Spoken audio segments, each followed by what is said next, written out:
Assalamualaikum warahmatullahi wabarakatuh. Kami dari kelompok 7 akan memaparkan materi mengenai HPLC. Izin memperkenalkan diri, saya Anissa Nurhalinja sebagai moderator dan pemateri 1. Dan bersama rekan saya bernama Saya Deni Satu Septia sebagai pemateri 2. Selanjutnya, saya Melsa Aprianti sebagai pemateri 3. Dan saya Tinia Lisnawati sebagai pemateri 4. Baik, di slide pertama saya akan menjelaskan mengenai pengertian kromatografi. Kromatografi merupakan sebuah teknik atau metode pemisahan molekul yang didasarkan pada perbedaan pola pergerakan antara fase gerak dan fase diam. Kromatografi digunakan untuk memisahkan komponen berupa molekul yang berada pada suatu larutan. Selanjutnya, pengertian HPLC. Jika disimpulkan secara sederhana, high pressure liquid chromatography dapat diartikan sebagai suatu metode pemisahan molekul dengan media cair yang diberikan tekanan tinggi. Seiring dengan perkembangannya, HPLC, high pressure liquid chromatography, bertransformasi menjadi high performance liquid chromatography. Hingga kini beberapa di antara kita lebih familiar dengan istilah high performance liquid chromatography. Selanjutnya akan dijelaskan oleh Denisa. selanjutnya saya akan menjelaskan tentang fungsi HPLC. Fungsi HPLC adalah untuk menentukan atau mengukur atau menganalisa kadar bahan aktif pada suatu sampel obat, makanan, atau bahkan bahan herbal. Lalu, prinsip kerja HPLC adalah pemisahan komponen analit berdasarkan kepolarannya. Setiap campuran yang keluar akan terdeteksi dengan detektor dan direkam dalam bentuk kromatogram, di mana jumlah peak menyatakan jumlah komponen, sedangkan luas peak menyatakan konsentrasi komponen dalam campuran. Materi selanjutnya akan dijelaskan oleh Melsa. Slide berikutnya saya akan menjelaskan bagian-bagian dari HPLC. Pompa HPLC atau HPLC pump merupakan komponen yang penting dari instrumen yang satu ini.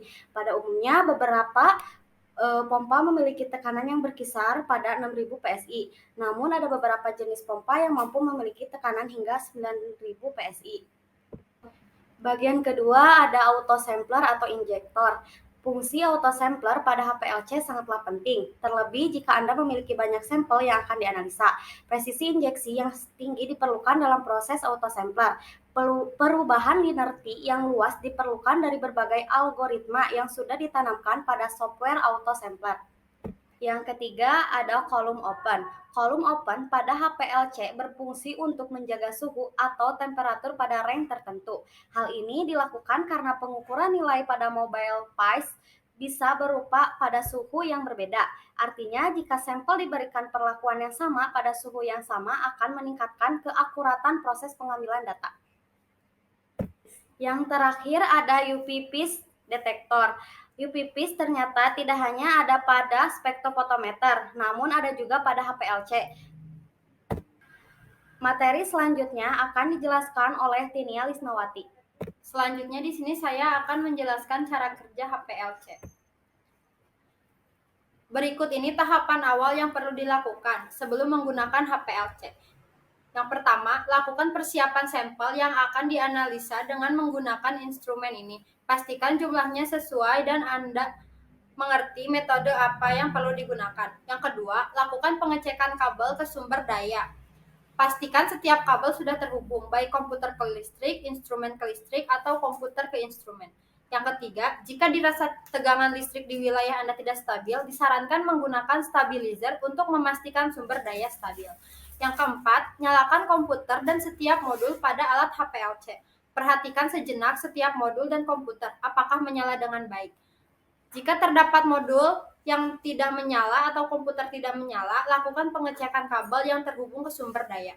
Yang kelima, saat Anda merasa sudah menyalakan instrumen sesuai prosedur, namun tidak menyala, tidak perlu menekan tombol power berulang kali. Hubungi saja teknisi laboratorium Anda. Yang terakhir, buka atau double klik icon. Iya, kayak potong aja. Yang terakhir, buka atau double klik icon software yang HPLC di komputer Anda. Lakukan pengecekan sederhana apakah instrumen Anda dan komputer sudah saling terhubung dan bisa berkomunikasi. Pada beberapa kasus, jika instrumen sudah terhubung dengan komputer, ditandai dengan bunyi bip pada instrumen. Baik, selanjutnya saya akan memaparkan pengoperasian HPLC dengan sampel. Berikut adalah tahapan cara menggunakan HPLC secara global. 1. Perhatikan pipa atau selang outlet pada penampung yang benar. 2. Fokus ke software yang ada di komputer. Sebelum dan setelah menggunakan alat laboratorium ini, Anda diharapkan melakukan flush atau purge atau dikenal dengan istilah pencucian kolom. Hal ini dilakukan agar kondisi kolom selalu dalam keadaan bersih dan tidak tersumbat. Pastikan membuka katup tekanan sebelum melakukan pembersihan kolom. Yang ketiga, perhatikan dan pastikan larutan yang digunakan untuk fase gerak tersedia dalam jumlah yang cukup. Beberapa jenis larutan yang digunakan diantaranya adalah asetonitril, metanol, atau aquabides. 4. Lakukan setting method pada software HPLC. Pada tahap ini, Anda diminta untuk melakukan setting detail mengenai aplikasi, komposisi, dan waktu injeksi. Jika sebelumnya Anda sudah memiliki metode, tidak perlu membuat baru. Gunakan saja yang sudah ada. 5. Operasikan instrumen untuk mendapatkan baseline yang stabil. Jika belum mendapatkan baseline yang stabil, perhatikan langkah-langkah sebelumnya. Jika di antara Anda ada yang masih pemula, mintalah seseorang yang lebih ahli untuk membantu dalam hal ini. 6. Pastikan tidak terdapat gelembung pada cairan fase gerak. Salah satu hal yang membuat baseline menjadi tidak stabil adalah adanya gelembung. Beberapa jenis HPLC biasanya dilengkapi dengan degausseur. 7. Setelah baseline didapat, Anda bisa mulai memasukkan sampel dengan cara injeksi manual atau auto sampel. 8. Detektor akan menangkap data dari sampel dan menampilkannya di software. Pada beberapa kasus, mungkin saja Anda menemukan puncak ganda dan belum langsung menemukan puncak tunggal pada kromatogram. Lakukan optimasi jika diperlukan. Dan yang terakhir, save atau print hasil pengukuran. Selanjutnya akan dibacakan oleh Denisa. Selanjutnya, saya akan menjelaskan tentang tahapan setelah penggunaan HPLC. Beberapa hal yang perlu Anda perhatikan setelah menggunakan alat laboratorium ini adalah 1. Keluarkan vial dari autosampler. 2. Melakukan flush atau membersihkan kolom. 3. Mematikan instrumen sesuai dengan alur yang ditetapkan. Jika perlu, melakukan disconnecting instrumen. Lakukan itu terlebih dahulu sebelum menonaktifkan switch power. 4. Matikan komputer dan cabut sumber daya jika tidak digunakan dalam waktu yang lama. Terakhir, tutup HPLC dengan cover atau case lainnya untuk mencegah debu dan kotoran yang menempel. Selanjutnya akan dijelaskan oleh Melsa. Slide terakhir, saya akan menjelaskan cara perawatan HPLC. Untuk membersihkan sistem setelah analisis selesai, bersihkan HPLC sebagai berikut. Yang pertama, memindahkan peralatan gelas bekas untuk mencuci dan singkirkan dudukan tabung reaksi yang terletak di dekat sistem HPLC. Bersihkan area sekitarnya dengan kertas tisu. Yang kedua, bersihkan jarum suntik dengan pembilasan air suling berulang kali. Yang ketiga, bersihkan permukaan luar injektor dengan menyiram air suling dengan alat suntik secara paksa di dekat lubang injektor dan sambungan loop. Bersihkan dengan kertas tisu. Yang keempat, bersihkan permukaan dalam injektor dan loop dengan menyuntikkan air suling ke dalam loop dengan jarum suntik 3-4 kali. Yang kelima, bersihkan segel pendorong dengan menyuntikkan air suling 3-4 kali dengan jarum suntik. Yang keenam, lepaskan kolom dan ganti dengan sambungan untuk pembersihan pipa dan bilas dengan asam nitrat 6N, suling udara lalu dengan metanol. Yang ketujuh, buang udara dalam pipa hisap dengan membersihkan saluran dan menyiram dengan air suling selama beberapa waktu.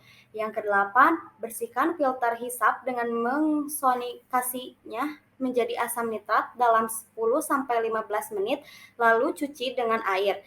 Yang kesembilan, ganti sambungan dengan kolom dan cuci kolom terlebih dahulu dengan air suling, kemudian dengan metanol. Ke-10, matikan pompa, detektor, dan integrator. Yang 11, bersihkan permukaan luar instrumen dengan kain bersih yang kering. Yang ke-12, bersihkan kotoran dan noda dengan alkohol isopropil. Dan yang terakhir, keringkan dengan kertas tisu. Sekian presentasi dari kelompok kami. Terima kasih.